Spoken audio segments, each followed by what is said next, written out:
So I was watching the Chris Hayes again. Can't stop watching the mainstream MSNBC. He was having a discussion about money in politics and about the primary. And he said, Chris Hayes said there's two different kinds of Democrats.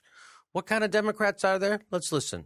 I mean, it just seems to me there's sort of two kinds of Democratic primary voters. There's voters for whom this is front of mind. Like, the whole thing's corrupt, and until you fix that, you get nothing else downstream. And those are the folks that are on the Capitol protesting. They're folks whose intellectual analysis I find fairly compelling, actually. I mean, So what he just said there was the Bernie brothers say, and it's front in our mind, is you got to get money out of politics.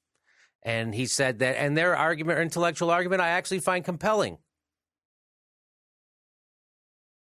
which is nice to hear, right? That's nice to hear. Watch how he now, so that's not, I mean, he finds their intellectual, it's almost like he's trying to distance himself from it.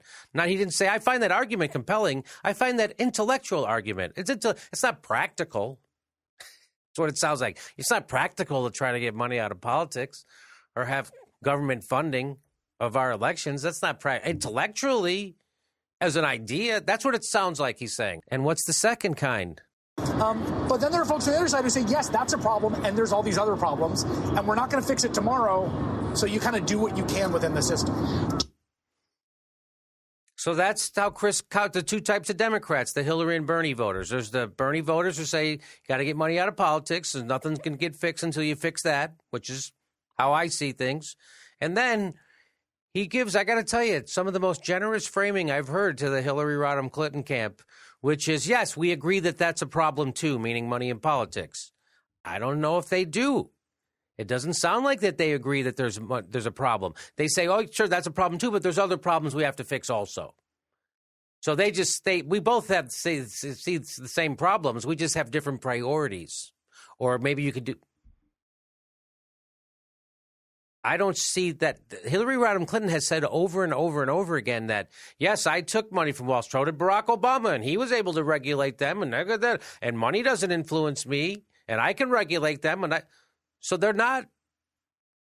I don't think they see it as a problem. They see Citizens United as a problem. Hillary Clinton has said over and over that Citizens United but she doesn't have. So that's just one type of money. The other type of money she doesn't have any problem with. So that's and Bernie's for getting it all out, and so that's the most generous framing of that side of the argument I've ever heard. Of yeah, sure, they agree that there's a problem. I don't think they agree there's a problem with money in politics. They certainly don't agree that the banks should be broken up because Bernie says the banks should be broken up. They're already too big. Hillary Clinton says, well, if they are, we'll find out, and then blah blah blah. So there you go. Those are the two types of voters. I don't agree. I think there's the people who think that money in politics, those are the Bernie voters. They think that they got to get money out of politics. And until you fix that, you can't fix anything else because it's corrupting everything. And then there's the Hillary Rodham Clinton voters who turn a blind eye to it and say it's okay because Hillary did it. But when a Republican does it, we scream like frickin' bloody murder. But because Hillary's doing it, we're going to act like Republicans and pretend it doesn't influence them. Those are the two types of Democratic voters right now. Those are the two types I'm seeing.